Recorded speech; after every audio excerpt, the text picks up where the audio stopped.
All right. Hello, everyone. Welcome to today's webinar.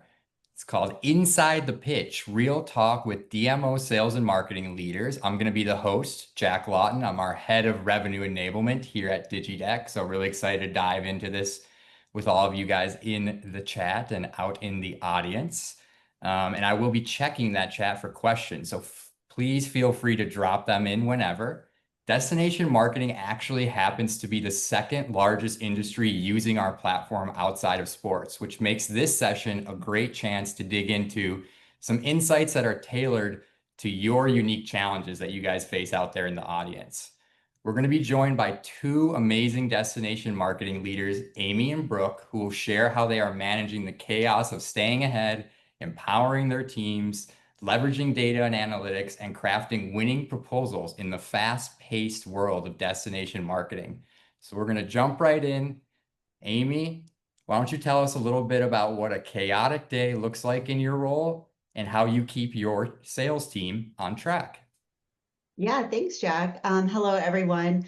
Before I kind of dive into that answer, just give a quick intro that I've been with Visit Charlotte for 12 years.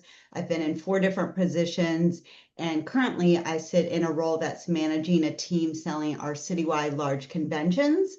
And our entire sales team does use the DigiDeck platform. So that would be our citywide team, our sports team, as well as our one hotel piece of business, what we call our account sales team.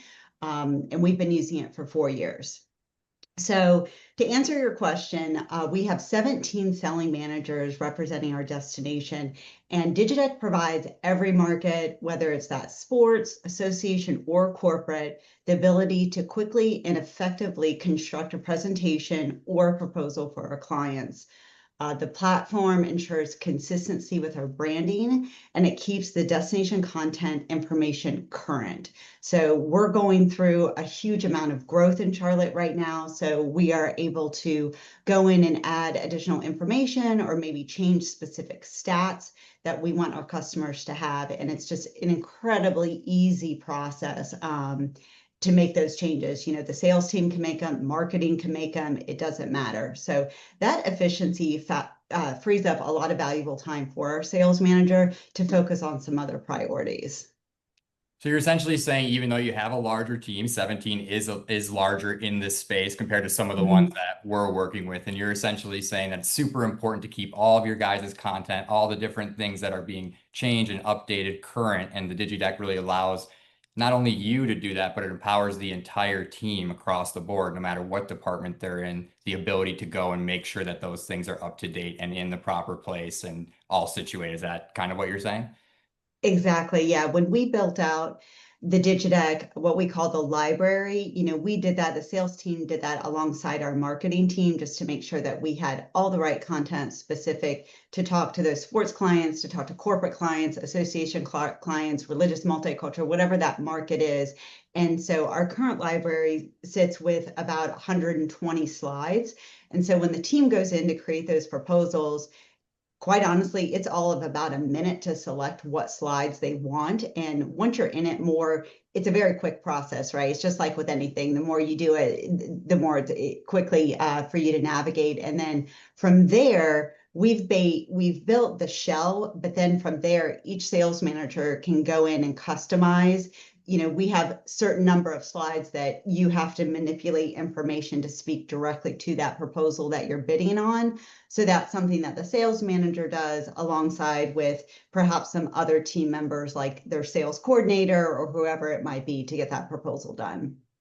So obviously prior to using a platform like DigiDeck, that obviously took up a lot of time in the day. You said now it takes a minute compared to probably several hours or even days if you were waiting for somebody else to do it in the past. So I guess that kind of translates into another question I have, which would be what tasks or conversations or meetings essentially are no longer necessary because you guys have a platform like DigiDeck that really saves a lot of time?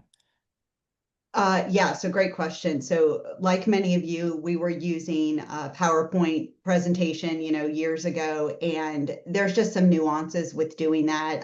It also takes it's not an easily emailable item, right? So before, when we were sending proposals, we were often having to send 2 or 3 emails to make sure all of our attachments would go through. Like, that's not professional. That's not how we want to present ourselves. And we're also really limited with the visual elements that we were able to incorporate in our proposal. And so with DigiDeck, like, we've got video, we have still images, we have so many things. And in fact, we have more visual than we actually have text, because that's the language that clients want to receive information, right? People's time is valuable, and they don't have time to read through all these documents. How many emails, includes all the information I need for one proposal? It's just in one link. So that has streamlined things immensely. That's one of the biggest benefits that we saw going from not using DigiDeck to using DigiDeck. Yeah, one of the things you said right there really stands out to me, which is people's time is valuable. And it really is. And let me tell you, a valuable use of time is not building a proposal or building a deck. There's so many better things that a person could be doing, especially if you're a small team. We work with some DMOs like Visit Norman. I think they have 7 people total on their staff. They cannot be spending time building a proposal or a presentation. Like, there needs to be other things that are more worthwhile being done by a small team. And so that's kind of what the time savings kind of leads to, right? It's just the ability to do more with less in the end is kind of how I think about it.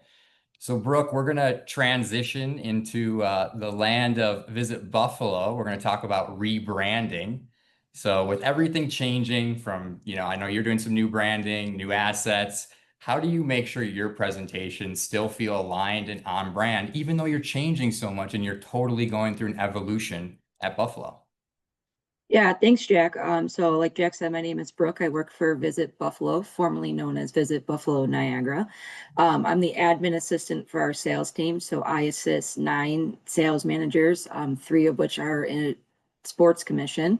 And I am the sole person that uses our DigiDeck. I create all of our bids. And so I assist all the sales managers in creating their bids and their proposals. Like Jack said, we just went through this and really, really creative, awesome, revolutionary rebrand. It's the first time in 10 years that we've rebranded Visit Buffalo, including a new logo, a new campaign, a new ad agency, the whole 9 yards. So it was just basically an overhaul of everything. The awesome thing about DigiDeck is, one, the actual physical changing of our deck has been an extremely seamless process. It was a matter of dropping our new logo, new colors into a Dropbox, and they created mock-ups for us within a week. We told them which one we wanted, and then we had a new deck right away. But being consistent with our new logo, our new colors is really easy, because we do have our master deck, which consists of about 150 slides. But then at the same time, like to echo what Amy said, when you pick your slide, you can edit that specific slide without it changing the entire master deck. So all of our slides and proposals and digidecks look the same, and they're consistent with our logo and our branding, but we're able to tweak each slide so that it represents the client that we're trying to talk to. But we also make sure that we're staying consistent with our language, our tone, the messaging that we're trying to proclaim. But we can also make it unique so that it's the same but different at the same time for each client. So what I'm hearing is that the flexibility that you get, that even though you're changing so much and it's revolutionary and it's going to look great, it's not useful if you can't get people using it consistently and presenting with it consistently. And you're saying DigiDeck makes it really easy that even when after you've gone through these changes, gone through these rebrands, you can really get it out to the staff and getting out to people that are presenting and make sure that they're using it really easily. Is that kind of what you were saying, it sounded like? Absolutely. And it's we're talking minutes here. It takes minutes to change things within DigiDeck. Even, in that, like, to echo Amy's point, you're sending one email with a link, and let's say after even you send the email with the link and something changes, that link is a live update. So you don't have to send another email. There's something more embarrassing than sending the email saying, hey, we made a mistake. No, actually use this one, not that one, because now you have 2 things floating around in the universe. Matter of fact, most of the time, the client doesn't even know that we made a mistake. They're just clicking the link. So having that live update and just the time efficiency of DigiDeck going through these changes. It's been, so, in my opinion, the easiest part of the rebrand was is our DigiDeck. It's what I've been least concerned about, just because of how easy it is to change things and communicate that the change has been made. Yeah, the retroactivity is really cool. You kind of mentioned how even though you've already sent off a proposal, you don't have to send another one if something changes. Like maybe last week the rebrand wasn't done, but this week it is. But last week you sent out 5 proposals. Well, now those proposals can have your new branding, your new messaging, your new look and feel, and the prospect or whoever you're sending that bid, presentation, whatever to, they don't even know it. They just open it and oh my gosh, it looks how you want it to look with your new branding or whatever changes that you made. So it's an awesome story to hear about, and one that has saved me multiple times as someone who's made a lot of mistakes in a Yes. presentation and then sending it off and then going, oh no, I gotta send another one. And at times people get frustrated that I'm sending them another 4 gig file in the past, right? When we had PowerPoint a couple years ago, is like 4 gig, 5 gig here. And that's a pain to try and reopen and resend. So definitely something that I can relate to. So what do you think it would have looked like going through this revolutionary change if you didn't have DigiDeck? How much harder do you think it would have been? It would have it would have been a very long, hard process. We would have, had to change. I mean, we are still in the process of, we still have hard copies of certain things, of just changing actual documents. It's so time consuming and it's a very long process. And I think this world is moving in a direction where paper, we'll never get rid of it, but it is becoming a thing of the past. So we're spending all this time, if we didn't have DigiDeck, we would have been spending all this time changing this hard copy of these paper proposals, collateral, whatever, for something that the client doesn't necessarily even want.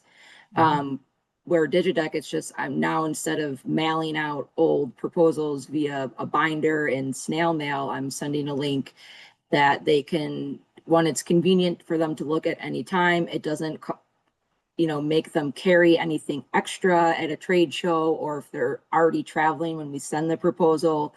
I don't have to worry about it getting lost in the mail. Or if I send out the proposal, like I just said, and it's like, oh man, the dates change. Actually, don't look at that proposal. So I think if we didn't have DigiDeck, it would have been a very long, outdated process that would have just not allowed flexibility for error or mistakes, which is human nature, or just flexibility for change. I think that's the best thing about DigiDeck, is that it can accommodate anything that you're doing, even if it changes at the drop of a dime.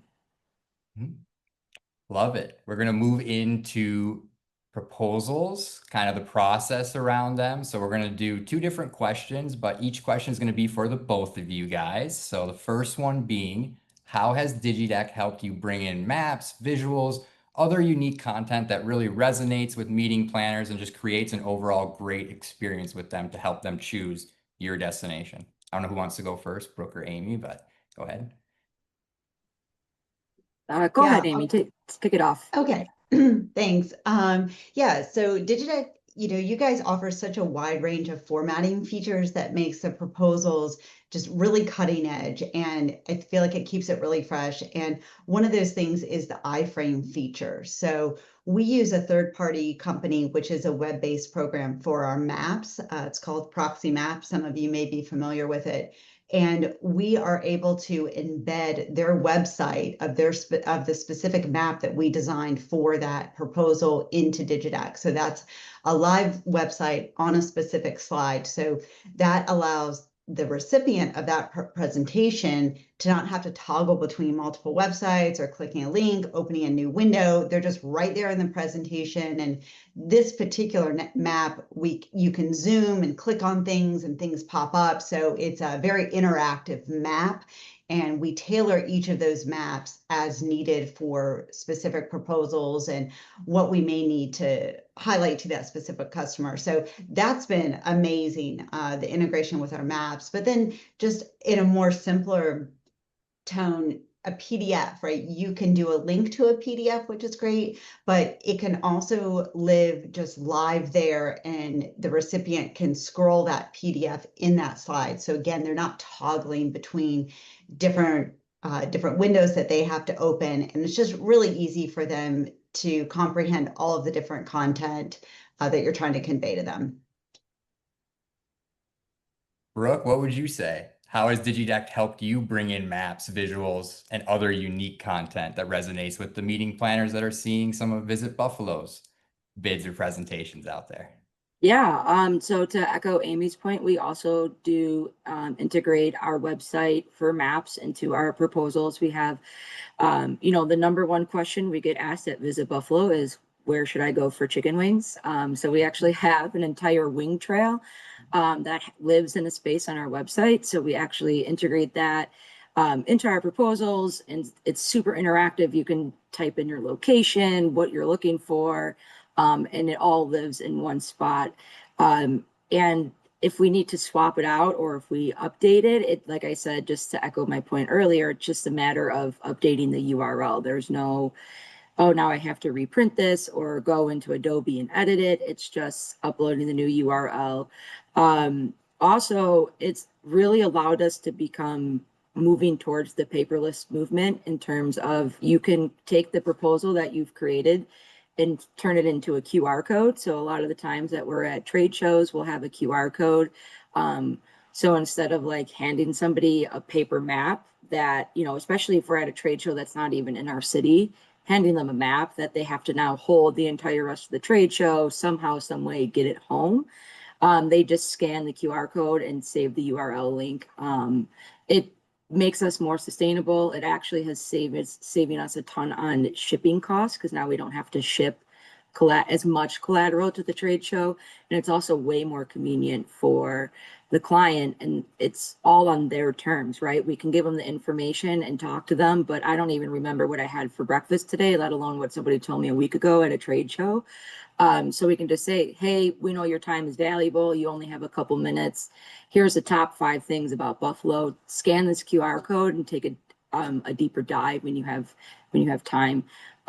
So just the ability to, integrate our maps and our visuals and videos just allows us to showcase Buffalo in a quicker manner because, this world is only getting more fast paced, and DigiDeck definitely allows us to keep up with that at a cheaper rate, a more convenient rate, and just allowing us to stay updated with modern terms at literally a click of a button.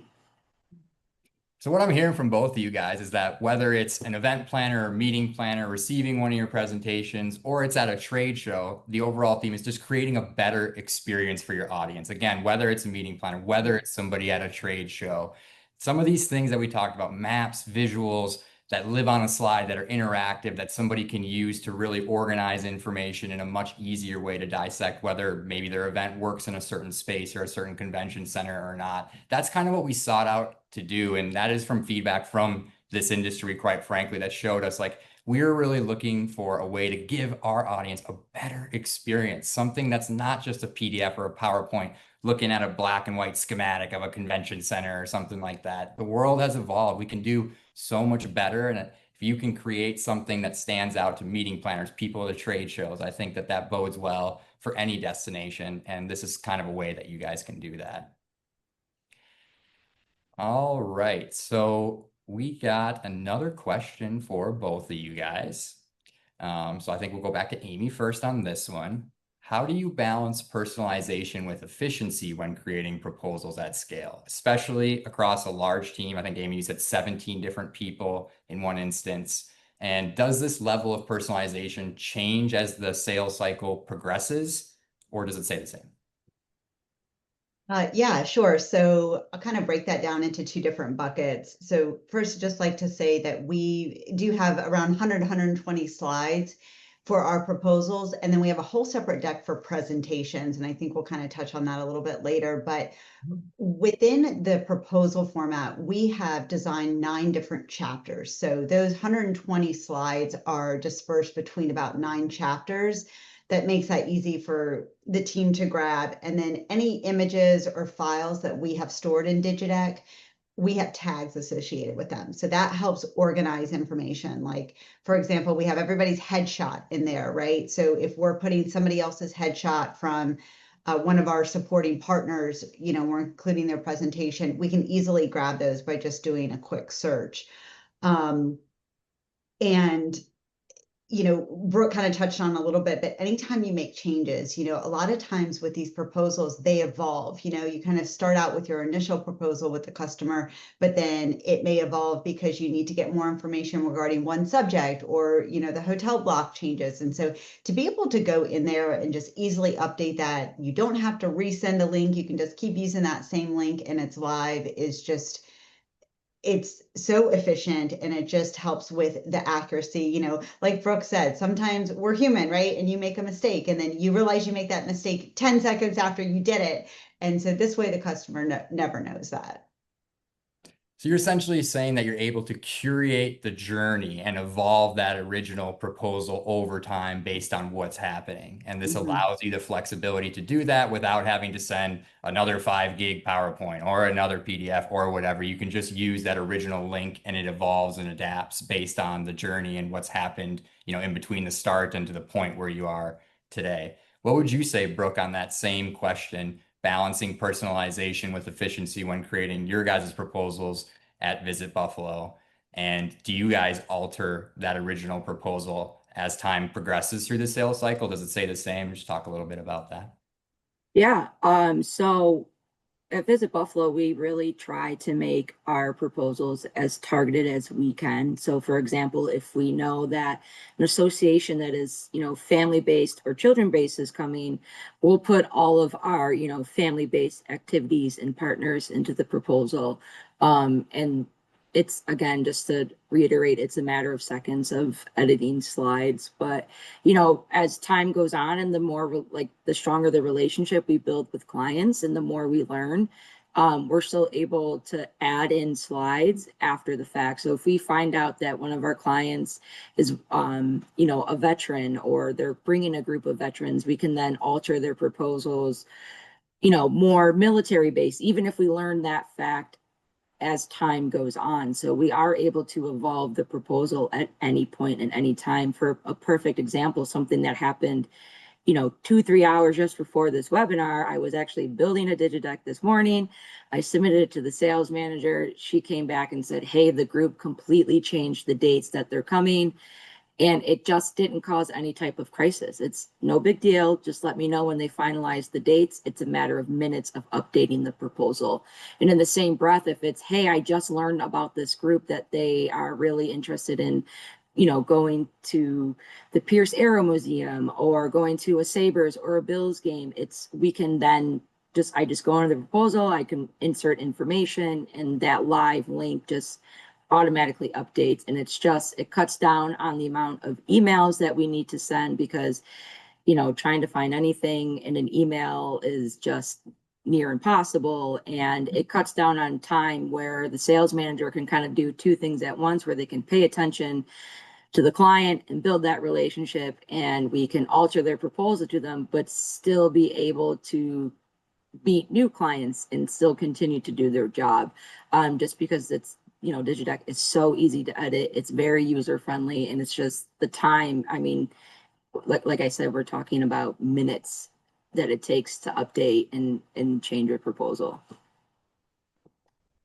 All right, going back to Amy, we're going to finish up talking about the proposal process with one last question, which is, how does your team actually go about making your proposal, Amy? Is it just the sales that's involved? Is it cross department? What does that collaboration look like to actually get a proposal finished and out to somebody?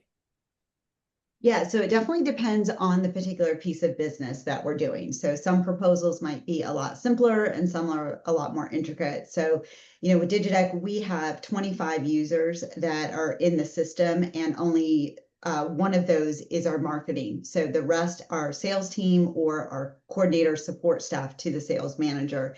And so there's just a wide variety of people that are able to go in there. For example, like, in my position, I may be going in there to provide some sort of letter of support from the mayor, right? Or something kind of more high level funding information support, right? So I could go in there and adjust that while the sales manager is going to answer some of the more straightforward questions that are needed in the proposal, maybe put those hotel proposals in there. And then the coordinator team may be going in there and putting the hotel grid, uploading some hyperlinks or whatever that may look like. And so, each proposal looks different. And DigiDeck just allows for that platform, for that versatility. If it's a really simple, straightforward, then it's a really simple, straightforward. But if it's a group that requires a ton of information, and particularly those larger groups do, DigiDeck is just, it organizes the information. You have so much flexibility to move the chapters around, to move slides around from different chapters. So you can just organize it however it needs to best be organized to speak directly to that specific bid that you're building. Awesome. All right, we're going to be moving to the third and final topic, which is one that we're seeing kind of pop up across all the different industries that we're talking to and working with right now, and it's about data and analytics. So we'll go to Amy, follow up again with you. How are your sellers using DigiDeck Analytics or analytics in general to know when and how to follow up, or who to prioritize or not prioritize? Yeah, no, so it's great. So you can have a few different settings when you create your proposal to require the recipient to log in. So you can choose to do that or not do that, but just gives you a little bit more intel. And it breaks it down on a macro level for us to know not only when that proposal was open, but where that person is sitting. And that's been really helpful for us to know, is it the third party planner opening it? Is it the end user? Have they forwarded that link to other team members? And we know if they're forwarding it to other team members, then they're really interested. So now they're sharing it with other people. But that macro level of being able to see how much time they spend on each slide, and having used the system for about 4 years now, it's allowed us to partner with our marketing team and say, okay, these are the slides that are being viewed the most. Let's identify why. That was pretty easy. But then let's make those slides even better, right? Let's put all of our energy into making sure that those slides kind of have that wow factor, and that we're just investing in the formatting and the content in those slides to be really strong. And so it's helped from a strategy perspective as well. And sometimes a client will go quiet for a little bit, but then if you see that that's opened again, it's a great just you don't necessarily have to call it out that you've seen that they've opened it, but maybe you do. You kind of play that how you want. But it definitely helps a salesperson know what's kind of going on, maybe sight unseen, with your customer. Awesome. Brooke, what would you add to that? How is Visit Buffalo utilizing the analytics? Yeah, so we use it the same way, just to echo everything that Amy said in terms of particular clients and when they're opening and when to reach out and just the timing factor. But we also use it to track how many leads that went definite, had a DigiDeck to it, what percentage of our clients are, opening up the DigiDeck, reviewing the information, and then choosing to come to Buffalo. So we track that on a quarterly base as well as a year-to-date base. And what that does is allows us to kind of get a range of the demographics of who's more likely to open up a DigiDeck, who's more likely to actually sit down and read it and then be like, yep, this is the information, this is what Buffalo is standing out with. Let's go with them for A, B, and C, as opposed to these people are, just kind of like just looking at the hotel information and then forwarding it on. So the overall macro view of the data as well as the micro view, just standing side by side, and it's up to date. I can log in right now as we're speaking, and that information is as updated as it can be. And it's able for us to track, like I said, keeping track of and how effective DigiDeck is overall in terms of, just moving forward with clients, in what areas are they looking, are they focusing? And like Amy says, when you dial it down, it's like, oh, they're really interested in the hotel information. Let me dive into those slides. How can I make it easier to read, faster to read, and visually more effective? So just having all of that data and being able to dial into it at any time is just awesome, in my opinion. So basically what I'm hearing from the both of you guys is that not only is the individual person who's maybe responsible for managing that proposal and actually managing the sales cycle, getting intel on, oh, is this person that I'm sending this to actually interested? Are they looking at it? What are they looking at? So now you can start to drill down into what specifically they're interested in. And then on the back end, I'm hearing that internally, you guys are able to see the all-encompassing data and analytics to see, oh, wow, this slide's getting used in presentations a lot. It's getting viewed a lot by all the people out there that have our presentations. And we're going to make adjustments to our internal content based on what we're seeing. Amy, would you say that that's something you guys are doing pretty regularly with the DigiDeck, looking at your content? How often, I guess, are you guys looking at those analytics and making adjustments with your team? So I would say each sales manager that kind of creates that ownership of a proposal, they're looking at it every time they get a notification. So they're looking at that data pretty regularly. And then kind of more on that leadership side, I would say that I'm specifically looking at that more on a quarterly basis. And then, for example, I mentioned we've been using it for 4 years. We just did a big audit of all of the content and the slides, and which was a really easy process, to be quite honest. Like, it wasn't a huge lift. We weren't really sure what that was going to look like, but that data helped us determine kind of our path through that audit. And Brooke, what would you say on your end? How often is your team looking at the analytics? I know that since you're creating a lot of the decks yourself for the team, you're sending them the analytics, but can you talk a little bit about how often, I guess, you're looking at them and what that process looks like for you guys? Yeah, so I probably monitor the usage of each slide pretty weekly, I would say, just to make sure I'm staying up to date with content and making sure that the visuals are great. I have a second admin user that also kind of taps into the data side of it. She's our director of our business analytical department. So she probably taps in more on a quarterly, if not bi-quarterly basis, just to then collect the information and forward it off to who it needs to go to. So it kind of just depends on what we're doing. If we're looking at the overview of it, I would, quarterly, definitely yearly, if not more. But when it comes down to the actual deck and what's being looked at, I would say I would look at it pretty weekly. And I think the reason why I'm able to look at it pretty weekly is just because it's so easily accessible. Like, it's not a huge lift. I'm talking like I maybe spend 20 minutes a week just looking and being like, okay, yep, that's still our top viewed slide. Let me dive into it real quick. All right, everything's up to date. We're going to keep moving with it. Or, oh, this slide got a little bit more views this month than it did last month. Let me take a look at that. And just because that data is a click of a button away, it's part of my routine to look at it, just because it's so easy and it's so time efficient. I don't have to go in and create a report and pull all this information. It's just there for me. Yeah, it's very interesting hearing you guys talk about this, because speed to creation is one thing. Having an elevated look and bringing your city or your destination to life, that's another thing. But actually being able to have that insight and that actual real life data around all that content, around all that cool stuff that you guys are putting together, really lets you kind of hone in and develop the best message possible for your guys' destination, so you guys can put your best foot forward, right? It's speed, it's the ability to elevate, bring your destination to life like never before. But again, learning about what in that really is kind of resonating with your audience is so important. So it's so awesome to hear you guys kind of talk about that. I am seeing a lot of questions kind of pop through here. There's some that I think all three of us can touch on, some that will be, I think, more for Brooke and Amy, but I think an easy one to start with that I think all three of us can touch on is, how did you get initial buy-in from your broader team when rolling out DigiDeck? And was there any resistance or learning curve for your team? And I can shed some light on this at the end, but I don't know who wants to start on your side, Amy or Brooke. Yeah, I'll jump in because we have 25 users. So I would say we had wonderful buy-in because nobody liked our process before.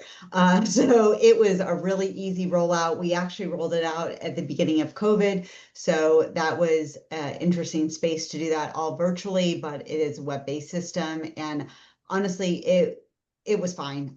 We did a training.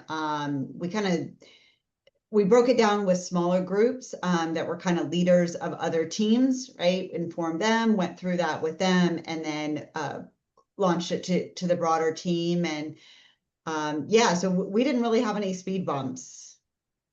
Okay. Brooke, what would you say on your end?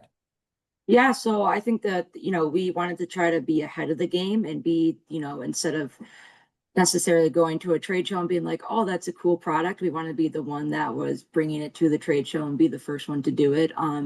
When I had started at Visit Buffalo, they are already in DigiDeck, but my learning process was pretty simple. Like I said, it's pretty user friendly. It's even in times of my absence where a sales manager has to step in and edit or make a proposal on themselves, it's pretty easy to explain. And even when I do get stuck, it's a matter of hopping on, the DigiDeck website, and you guys have a live chat. So even there's times where I'm like, I should know how to do this, but it's just not at the top of my brain right now. I just type my question into the live chat, and I either get an article that gives me the answer right then and there, or within a couple minutes, somebody replies saying, hey, this is how you do it. So the initial learning curve, like Amy said, was pretty seamless. It's pretty user friendly. And then when you do hit speed bumps, if you do, the support you have from DigiDeck is pretty present. It's pretty easy to reach out. Even after hours, it's a matter of, instead of going to the live box, just sending an email.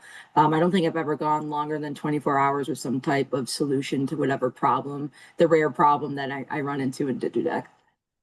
Yeah, I like this question because I get to shout out a couple people. So with a lot of software platforms similar to ours, they kind of hand you the keys and they say, all right, go figure it out. We do not do that. So we do believe in a little bit more of a white glove experience. So what I mean by that is we have a whole training department, our director of product training, the first shout out I want to give, VJ. He does a fantastic job. It's part of every single client that we have that he does a session or multiple sessions with your team, explaining the ins and outs of how to do everything, answering questions. And he's a great resource that you can schedule training with anytime. But again, after the first one, most people really do get it. It's not a super drastic learning curve. On top of that, kind of what Brooke was talking about is we do have actual real life support. This is not PowerPoint or PDF, or if you have a problem, you have to email somebody, or who do you call, right? Where's the number?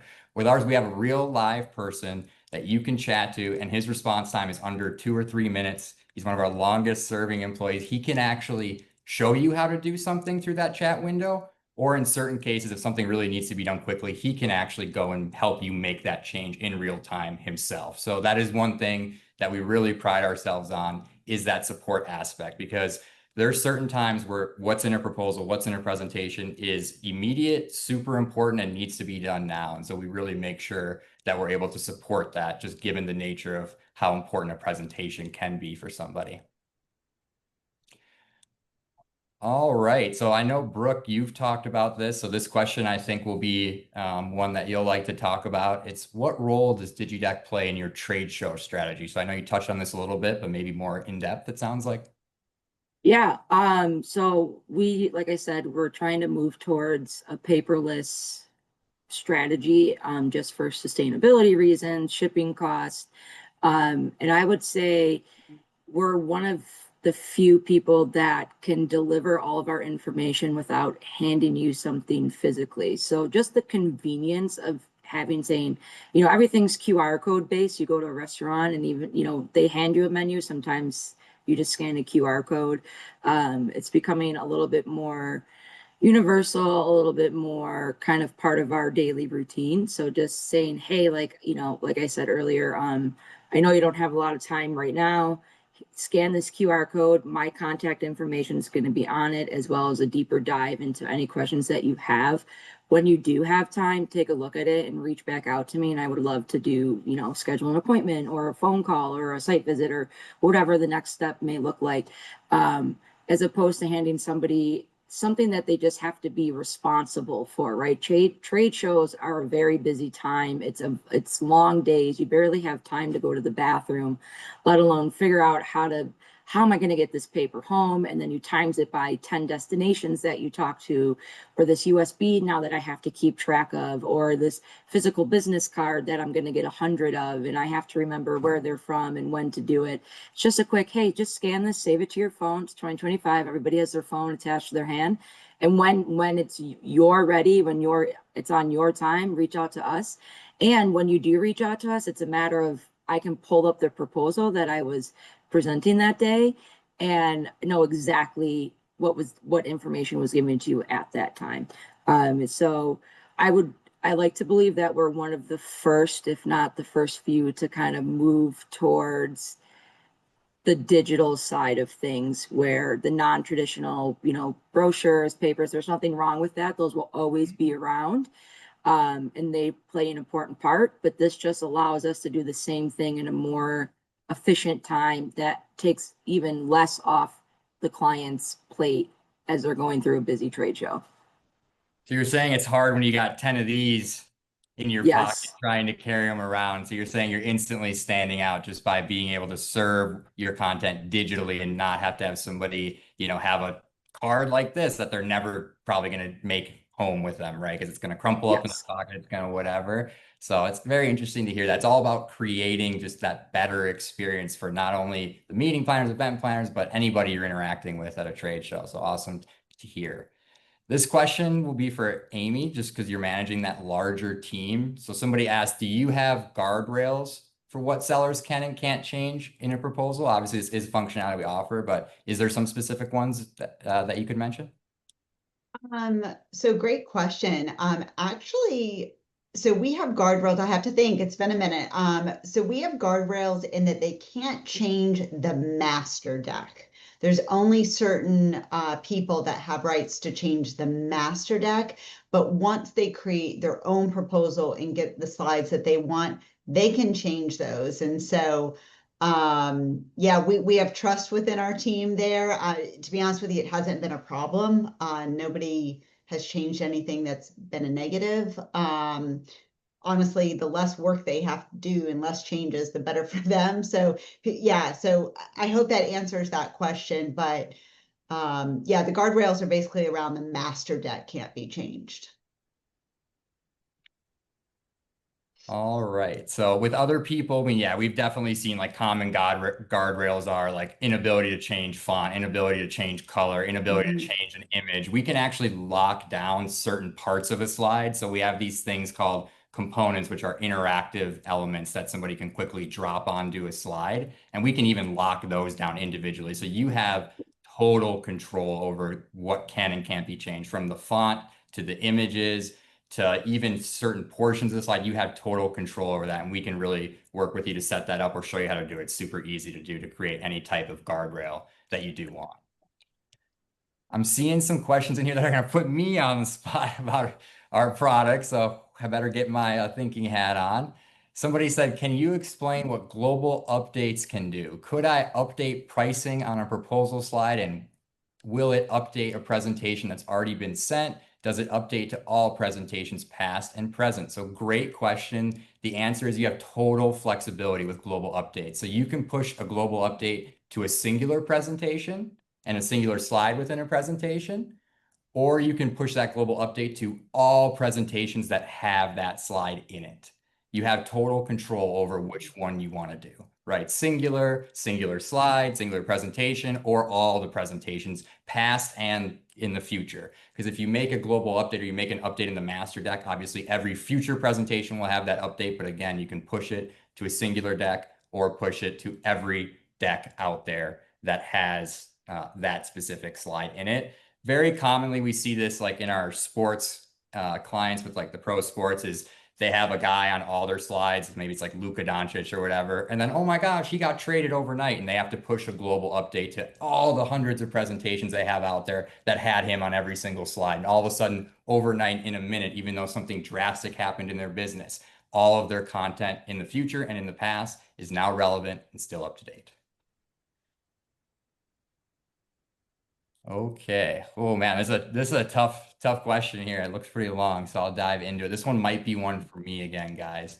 It says, as we build our database of slides, there is a ton of conversation around how to best store and organize them. Attraction chapter, a lodging chapter, a venue chapter. This seems simple logic while we have 50 slides, but we really have to have a structure that will still be efficient when we have 1,000 slides. Any best practices? So kind of going back to that white glove experience, part of the process is we do have an internal design agency. This is kind of something that separates us apart from other SaaS platforms. So we can actually, I mean, it's actually part of our implementation of standards. We'll meet with you. We'll talk about the content. We'll talk about how to organize the content. We'll even look at, when you say 1,000 slides, oftentimes through the interactivity and some of the different things that are available in our platform from a look and feel standpoint. With DMOs, we're often able to take what is usually like some DMOs before they came to us had a slide for 30 different hotels. And through the use of that interactive map, 30 slides became one slide in about 5 minutes, right? And so what we see is a large number of slides typically gets pared down, but again, our in-house agency meets with anybody that comes on board with us, and we will really help you organize that information and decide kind of what the best structure is so that it can be used efficiently. But our platform can make large amounts of slides very easy to navigate with some of the things that are available in terms of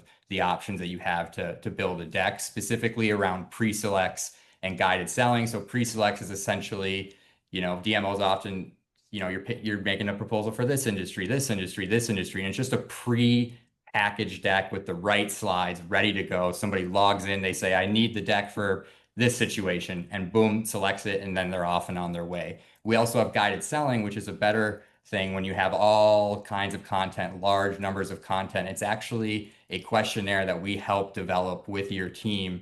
And essentially, based on how those questions are answered, the system knows what slides to pull in so that there doesn't have to be any going through everything. We kind of build the logic with you. And again, it just knows what to pull in based on how an individual person answers a question, right? And so we customize that form, help you guys do that. And it makes large amounts of information or slides really easy to get down to the right slides that you need for any given situation, no matter who you're talking to. So it's something that we see and that we're well aware of. All right. Hopefully nobody else will test me. It's been a while since I've been in this kind of role, client facing. All right. I think that was the last question. I guess I'll leave it to Amy and Brooke before I kind of do an outro. If you guys want to say any last words or anything, go ahead. Otherwise, I will wrap us up. Yeah, I'll just say, again, we've been using it 4 years. We plan to continue using it in the future, and I'm happy to one-off with anybody that was on the webinar today if they wanted to dive any deeper, but can't recommend DIGIDECK enough.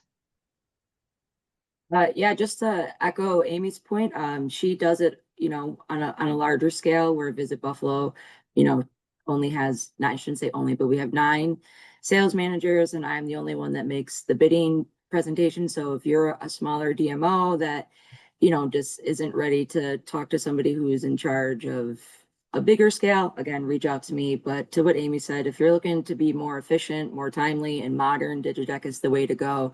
The team has been great.